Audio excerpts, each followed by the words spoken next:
இன்னைக்கு நான் கைவிடப்பட்ட நிலைமையில தான் வாழ்ந்து கொண்டிருக்கிறேன். நீங்க கலங்கி கொண்டிருக்கிறீங்களா? இல்ல, கர்த்தர் உங்களுடைய கரத்தை பிடிச்சிருக்கிறார். இதுவரைக்கும் பிடிப்பாரு. இந்த தேவன் என்றைக்கும் உள்ள சதாக்கால் நம்முடைய தேவன். மரண பரிந்தவர் நம்மை நடத்துவார். இன்றைக்கு மாத்திரமல்ல, மரண பரிந்தவர் நம்மை நடத்துவார். அவர் கைவிடாத தேவன். இன்றைக்கு நமக்கு ஒரு வாக்கு பண்ணியிருக்கிறார். என்ன வாழ வைத்தவர், உங்களை வாழ வைப்பார்.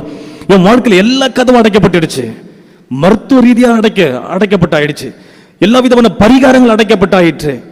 என்னென்ன வழிமுறைகள் நான் செய்தோம், எல்லா கதவுகள் அடைக்கப்பட்டாயிடுச்சு. ஆனாலும் கூட வெளிப்படுத்தும் 3:8 படி எனக்காக ஒரு திறந்த வாசல் அவர் வைத்தார். என்ன திறந்த வாசல்? வேற ஒண்ணுமே இல்லை. கல்வாரியில அவருடைய விழா திறந்ததில்லை, அதுதான் வாசல். நமக்கு ஒரு வாசல் அவர் திறந்திருக்கிறார். அந்த வாசல் வழியா நம்ம பிரவேசிப்போம். அதுக்கு எந்த தடையுமே கிடையாது. யார் வேணாலும் அதற்குள்ளே வரலாம். யார் எப்பேற்பட்ட பாவி வேணாலும் அதற்குள்ளே வரலாம். நமக்காக இயேசு கிறிஸ்துடைய அந்த விழாவில் இருக்கக்கூடிய வாசல்